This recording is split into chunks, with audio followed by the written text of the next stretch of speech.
नमस्कार मंडळी. अचानक पाहुणे आलेत आणि भाजीला काय बनवायचं सुचत नाही आहे, तर ही भाजी फक्त तुमच्यासाठी आहे. घरात जर भाजीपाला नसेल किंवा काय बनवायचं सुचत नसेल पण काहीतरी मसालेदार बनवायचं तर तुम्ही ही भाजी नक्की ट्राय करू शकता. याला तुम्ही काय म्हणता किंवा तुम्ही ही भाजी कधी बनवली आहे का मला कमेंटमध्ये नक्की सांगणार तुम्ही. तर ही भाजी तुम्ही पोळीसोबत भातासोबत किंवा ज्वारीच्या भाकरीसोबत कशासोबतही सर्व करा. अप्रतिम लागते, भन्नाट लागते. अगदी सोप्या आणि साध्या पद्धतीने कमी साहित्यात होणारी ही भाजी आहे. चला तर सुरू करूया. त्यासाठी इथे 3 मीडियम आकारचे कांदे घेतलेत, अशा पद्धतीने कापून घ्यायचे. एक टोमॅटो आणि 2-3 मिरच्या घेतल्या. टोमॅटो या पद्धतीने चॉपर नसेल तर बारीक कापून घ्या. चॉपर असेल तर अशा पद्धतीने एकदम बारीक करून घ्यायचा.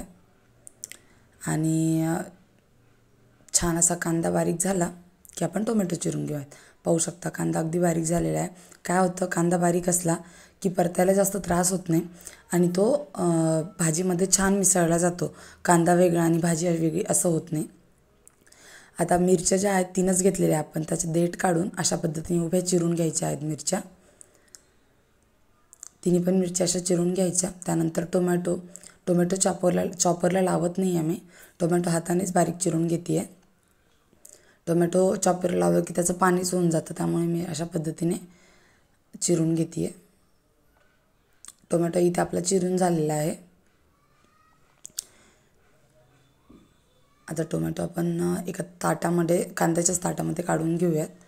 त्यानंतर आपण एक खलबत्ता घेतलेला आहे. त्यामध्ये एक मोठी विलायची, एक छोटी विलायची आणि 3 ते 4 लवंग घ्यायच्या.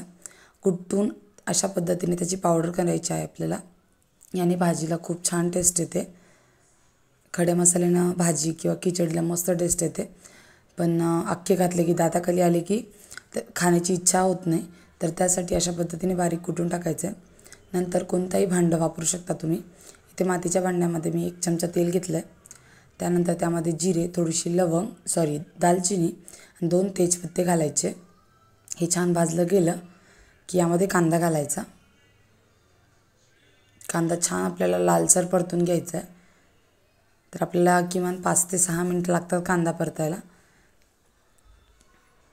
कांदा छान परतत आला, आता पाहू शकता थोडासा गोल्डन ब्राऊन कलर आलेला आहे कांद्याला.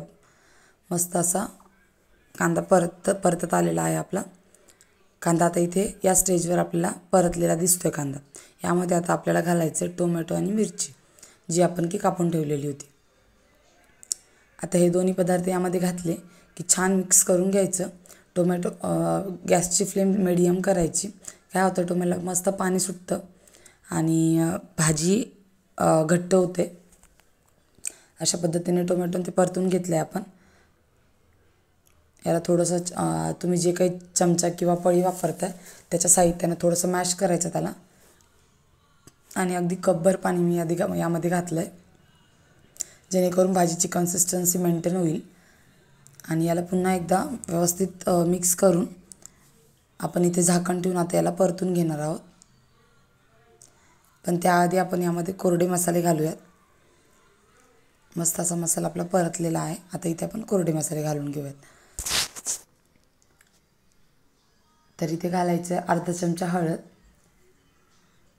2 चमचे लाल तिखट म्हणजे तुमच्या आवडीनुसार घालू शकता तुम्ही, 1 चमचा धना पावडर आणि 1 चमचा गरम मसाला. हे सगळं गरम मसाला नसेल तर घरचा जो आपण वर्षभरीचा साठवणुकीचा मसाला असतो तोही घालू शकता. आणि 1 ग्लास किंवा 1 कप पाणी टाकायचं आहे. छोटा ग्लास असेल तर ग्लास, कपामध्ये जवळजवळ छोट्या ग्लास इतकं पाणी बसतं. तर मी ते 1 कप पाणी घालून घेतलं. याला छान असं मिक्स होऊ देऊयात. आपण यावरती झाकण ठेवूयात. आता याला छान आता अजून झाकण ठेवायच्या अगोदर मी अजून 1 कप पाणी घातलं यामध्ये. आणि आता याला झाकण ठेवून आपण परतून घेऊया, म्हणजे भाजीला तेल छान सुटेल आणि भाजी मस्त मिक्स होईल. आता इकडे मसाला तयार होतो किंवा ग्रेव्ही तयार होते, तोपर्यंत आपण वड्यांची तयारी करून घेऊया. त्यासाठी एक वाटी बेसन पीठ घ्यायचं आहे. त्यामध्ये 1 चमचा तेल टाकायचं, थोडंसं लाल तिखट आणि थोडीशी हळद टाकायची. त्यानंतर अद्रक लसूणची पेस्ट घालायची यामध्ये आणि चवीनुसार मीठ घालायचं. आणि आपण अगदी थोडं थोडं पाणी टाकून हे मिक्स करणार आहोत. अगदी आपल्याला पातळ बनवायचं नाही किंवा पोळ्याचं पीठ बनवतो आपण, कणिक मळतो तसं म्हणायचं नाही आहे. अगदी थोडं थोडं पाणी टाकून आपल्याला असं भुसभुशीत बनवायचं हे पीठ. तर अशा पद्धतीने मी एकदम थोडं थोडं पाणी टाकून हे पीठ भुसभुशीत बनवून घेते आहे. जास्त मिक्स करायचं नाही आहे त्याला किंवा जास्त दाबून मळायचं नाही आहे. अगदी हलक्या हलक्या हाताने अशा पद्धतीने फक्त पीठ जे आहे ते सगळं भिजलं पाहिजे अशा पद्धतीने मळून घ्यायचं आहे. आता हे मिश्रण जे आहे आपलं तयार झालेलं आहे. आपण याच्या वड्या करून घेऊयात. अशा पद्धतीने वड्या करायच्या, त्याला मऊ वगैरे करायचं नाही. अशा पद्धतीने वड्या केल्या की ते छान दिसतात. आता आपण एकदा ग्रेव्ही जी आहे आपली त्याला व्यवस्थित मिक्स करून घेऊयात आणि मिक्स करून पुन्हा झाकण ठेवलं आहे आणि अशा पद्धतीने वड्या आपण इथे तयार करून घेत आहोत. अशा पद्धतीने वड्या इथे तयार करायच्या. खालचं थोडंसं पीठ घ्यायचं आहे किंवा वरचं जास्त आलं असेल तर तोडून टाकायचं. अशा पद्धतीने बिलकुल मऊ वड्या करायच्या नाही त्या. आणि ह्या वड्या तयार झाल्या की आपण याला अगदी थोडंसं तळून घेणार आहोत आबडधोबड. अगदी भज्यासारखं त्याला तळणार नाही आपण. तिथे वड्या आपल्या बनून तयार झालेल्या आहेत. पाहू शकता एक वाटी बेसन पिठामध्ये किती साऱ्या वड्या झाल्या. तेल तापत ठेवलेलं होतं. अशा पद्धतीने आपण इथे तळून घेतो आहे आणि तळून झालेलं आहे.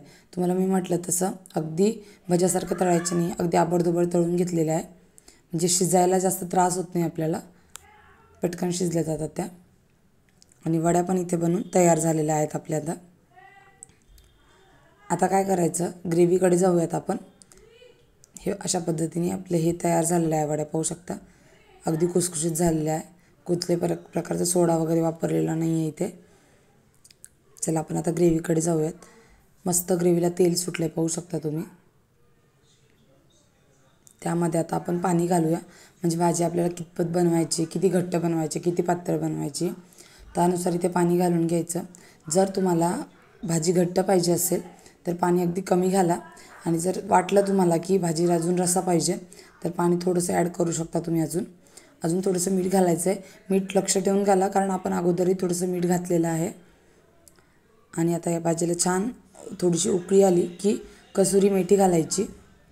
कसुरी मेथी घातली की आपण जी पावडर तयार केली ती वेलचीची ती यामध्ये घालून घ्यायची. याने भाजीला अप्रतिम टेस्ट येते. अगदी हॉटेल स्टाईल म्हटलं तरी चालेल. आणि या वड्या आपण यामध्ये घालून घेऊयात आणि मस्त 5 ते 7 मिनिट ही भाजी मीडियम फ्लेमवरती उकळून घ्यायची. म्हणजे जे वड्या आहेत त्या छान शिजतील, भाजीची कन्सिस्टन्सी मेंटेन होईल. मस्त अशी भाजी इथे तयार झालेली आहे पाहू शकता तुम्ही. वा, अगदी अप्रतिम. तर आता इथे भाजी आपली तयार झालेली आहे. आपण सर्व करायला घेऊया.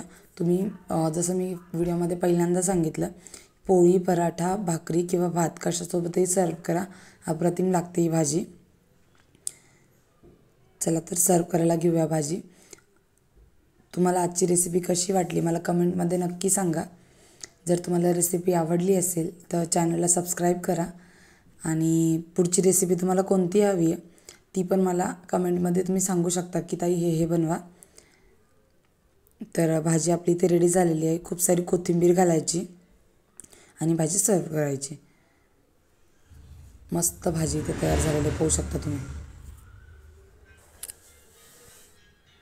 वा, अप्रतिम. पाहता क्षणी तोंडाला पाणी सुटलं माझ्या. तर नक्की तुमच्याही सुटलं असेल. आणि तुम्ही जर नॉनव्हेज खात नसाल, नॉनव्हेजपेक्षाही भन्नाट लागते ही चवीला भाजी. तुम्ही पाहू शकता भाजीची कन्सिस्टन्सी किती छान झालेली आहे. तर मस्त आपली भाजी जी आहे ती इथे तयार झालेली आहे. सर्व करून घ्या आणि मस्त एन्जॉय करा भाजीला. वा, अप्रतिम. तर मी तेल जास्त घातलेलं नाही आहे. तेल जर तुम्हाला वाटत असेल तरी पाहिजे असेल तर तेल अजून घालू शकता तुम्ही.